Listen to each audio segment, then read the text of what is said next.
तो hello to everyone. सभी को कॉन्ग्रेचुलेशंस आपके नेट जेआरएफ के लिए। Congratulation Anjali, Abhishek Verma. Thank you ma'am. और अंजलि, आपका जेआरएफ हो चुका, आप प्लस क्लास में भी थे। हाँ मैम। और कैसा लग रहा है? अभी मैंने आपकी मम्मा से भी बात करी, शी वाज सो हैप्पी। सो बहुत अच्छा लग रहा है आप लोगों की ये सक्सेस देख के। हाँ जी। और सब कैसे शेयर करना चाहते हैं, क्योंकि मेरे को जल्दी जल्दी बताओ कि इसका क्या क्या हो गया। I am so eager to know about. Anjali, और कैसा लग रहा है? आप कैसे पढ़ाई की थी आपने? जेआरएफ आया आपका। मैम मैंने एक साल पहले से मतलब जब मैं मेरा एमकॉम फर्स्ट सेमेस्टर था, फर्स्ट सेकंड सेमेस्टर से मैंने आपको पढ़ना शुरू कर दिया था।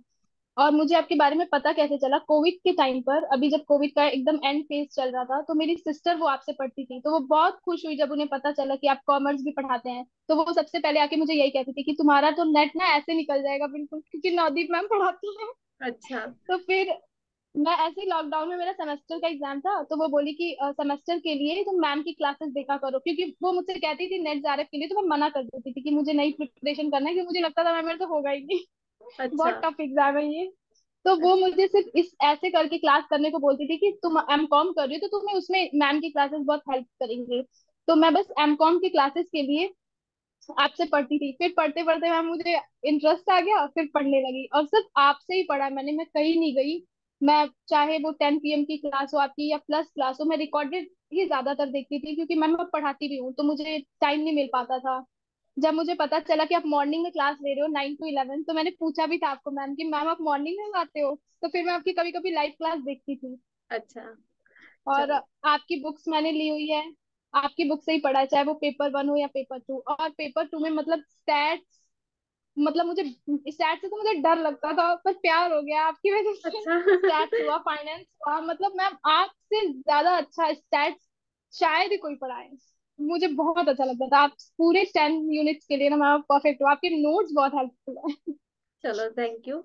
एंड यस, दैट्स मेरा खुद का भी फेवरेट सब्जेक्ट है। तो अभी आंटी जी को दिखाना चाहोगे तो you can definitely show if he can come. मैंने उनसे अभी बात भी की थी। हाँ, ठीक ठीक है है। Ma'am. Mummy, so mummy friends, इधर और आइए। अभिषेक, सौभिक, आप सबको भी बधाइयाँ। हाँ जी। तो आप डिस्कस करना चाहते हो साथ में? आरजू, एनीवन? आप में से कुछ कोई डिस्कस करना चाहता है? मैम मैं नया स्टूडेंट हूँ आपके पास, तो इसीलिए मैंने फीडबैक लेने यहाँ पर आया है कि आप मतलब अच्छा। हम नया ज्वाइन किए ना, तो इसीलिए। हाँ हाँ हाँ, अभी आपने रिसेंटली नया नया प्लस सब्सक्रिप्शन लिया है, तो और प्लस यस सब्सक्रिप्शन मैम। में आपको समझ आ रहा है अच्छे से?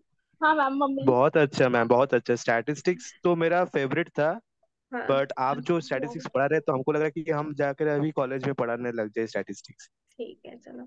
हाँ जी, नमस्कार आंटी जी। और आपको कैसा लग रहा है अंजलि की सक्सेस को देख के? कुछ कर नहीं सकती हूँ मैं।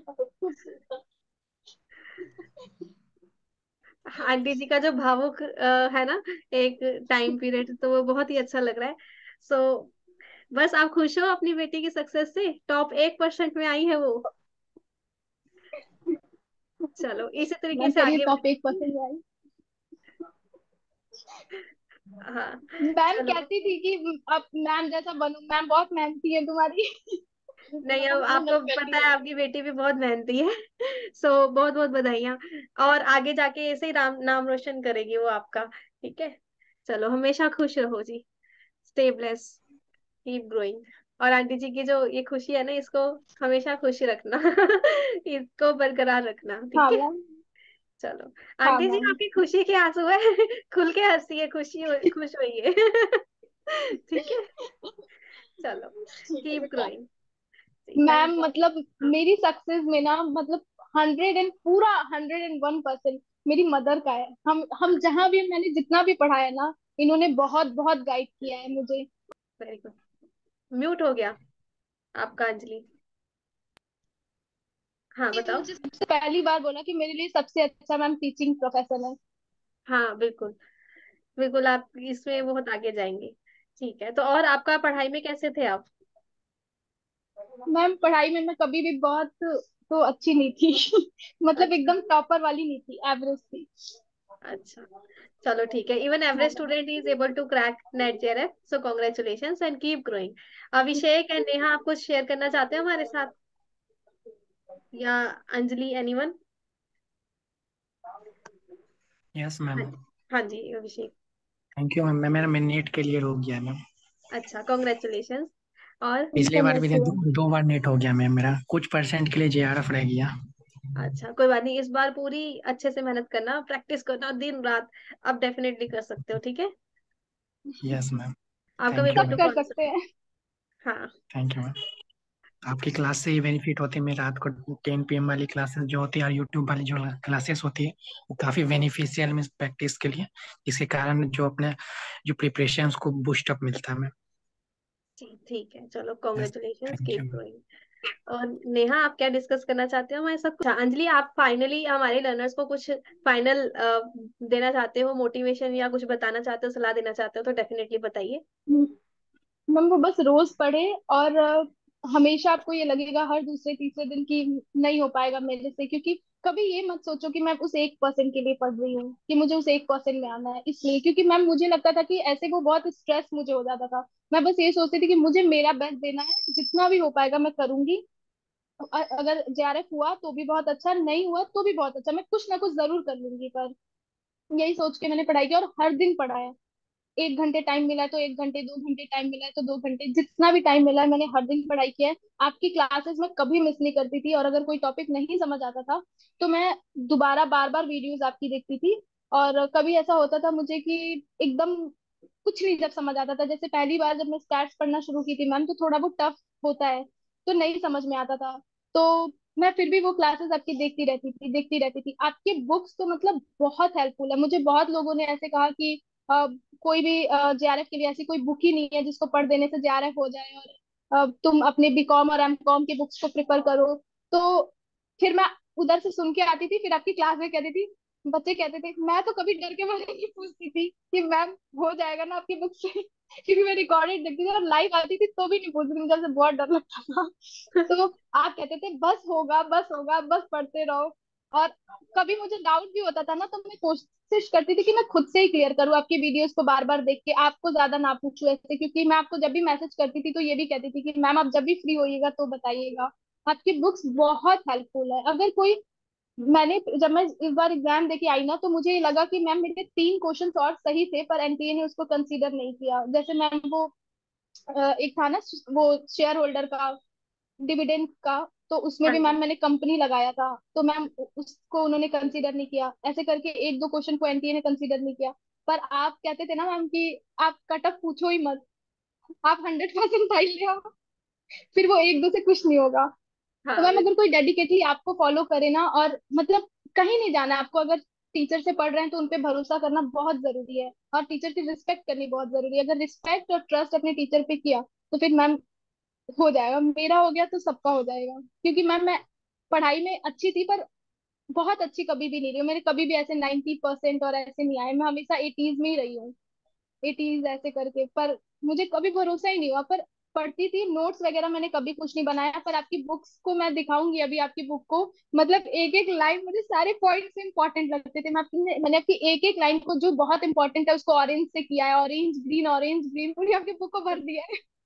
और अभी तो आप जब दोबारा बुक ले आओगे ना मैम, मैं वो भी लूंगी, अच्छा चलो, लोग कॉन्ग्रेचुलेशन। असिस्टेंट बस प्रोफेसर के लिए।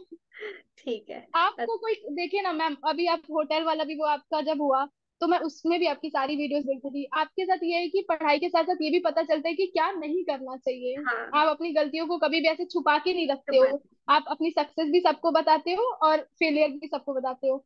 आपने बोला था कि कभी भी बिजनेस करना तो ये चीजें देख लेना। फिर आपने एक वीडियोस डाली थी कि वुमेन एंटरप्रेन्योर्स के लिए कौन कौन सी वो दिक्कतें होती हैं, वो सब मैं देखती थी मैम। और पता है, मैंने भी सोचा हुआ था ये कि मैं जब मेरा जेआरएफ हो जाएगा, असिस्टेंट प्रोफेसर बन जाऊंगी ना, तो मैं एक होटल खोलूंगी और होटल में मम्मी को मैनेजर बना दूंगी। पर और, पर ना जब आपने खोला तो मैं कभी कभी गेस करती थी कि क्या पता मैम ने होटल ही खोला, पर बोलती नहीं थी कि मैम कहेंगी हाँ तुम्हें ही ज्यादा पता है ना, मुझे तुम्हें पता है। तो फिर जब कहती थी कि मैं इन्हीं को मैनेजर बनाऊंगी। चलो ठीक है, कोई बात नहीं। बस वही चीज है, हमेशा कहीं ना कहीं से सीखते रहना चाहिए। क्योंकि अगर मैं ये काम नहीं भी करती ना, तो भी मेरे दिमाग में हमेशा रहता है मुझे करना है करना है करना है, एटलीस्ट जल्दी करके करना है। जल्दी हो गया सही में। नहीं तो क्या पता मैं और कभी आप वो बुढ़ापे में बोलते थे करती हूँ कि तब सेविंग ना हाँ, होती। यस मैम, आप बोलते थे ना कि सुबह जल्दी उठने के लिए ये सोचो कि तुम नहीं उठे तो बहुत लोग तुमसे आगे निकल जाएंगे। मैं हाँ सुबह मैम जल्दी उठ जाती थी, पर मैं आपकी वो 6 to 8 वाली लाइव क्लास नहीं कर पाती थी, क्योंकि घर पे भी थोड़ा बहुत वो देखना हाँ पड़ता था। हाँ। तो इस वजह से, पर मैं रिकॉर्डेड आपकी सारी क्लासेस करती थी, पेपर 1 की सारी क्लासेस करती थी, प्लस क्लास मतलब मैंने पेपर 2 को तो बहुत बार पढ़ा है। आप जितनी क्लास ले आते थे, चाहे क्रैश कोर्स हो चाहे कोई भी कोर्स हो, पर क्लास मिस नहीं करना है बच्चों को, कोई भी क्लास वो मिस ना करे, एक टॉपिक मिस ना करे। और मैम सबसे हेल्पफुल मेरे लिए ये रहा, मैं कभी भी कमेंट ऑन करके नहीं पढ़ती थी, मैं हमेशा कमेंट ऑफ करके और बस आपको सुनती थी। ऐसा लगता था मैम बस मुझे ही पढ़ा रहे। ठीक है, चलो अपना अपना हिसाब होता है। वो भी आपका ठीक है कि एक अच्छे से सेंटरिस्टिक अटेंशन आप चाहते थे कि मेरे को मिले, मैं डिस्टरबेंस वगैरह ना हो। ठीक है, चलो बहुत और मैम बढ़िया। वो एक मोहक भैया थे ना, जो जिनका हाँ बीएचयू में हुआ, मैं भी हाँ। बनारस से ही हूँ ना मैम। अच्छा। तो हाँ, तो मैंने कहा ना कि जब वो उन भैया का वो इंटरव्यू आपने लिया था, तो उन्होंने आपको बोला था कि वो शायद जब भी वो डाउट पूछते थे तो दूसरों का डाउट नहीं सुनते थे, आपको परेशान करते थे, तो आप डांट देते थे उन्हें कि सबका डाउट उतना इम्पोर्टेंट है। तो उन्होंने वहां पर एक बात बोली थी कि कोई भी डाउट पूछता है तो उसे अपने डाउट की तरह सुनो, इससे आपके बहुत सारे टॉपिक्स क्लियर हो जाते हैं। हम्म। अच्छा, आपकी आवाज चली गई पता नहीं अचानक से। चलो कोई नहीं, आ नहीं रही बिल्कुल भी। ठीक है। सो अलीशा, आप कुछ डिस्कस करना चाहते हो हमारे साथ? हाँ, हो सकता है नहीं आ रही। आपका आवाज बिल्कुल भी नहीं आ रहा हो। ठीक है, चलो जी, फाइनली सभी को कॉन्ग्रेचुलेशंस एंड कीप ग्रोइंग। सो फिर again, dream believe act and achieve. अपनी लाइफ में ऐसे ही बहुत बहुत आगे जाते रहिए। थैंक यू सो मच, हमेशा खुश रहिए। Thank you. नमस्ते aunty ji and all. Thank you.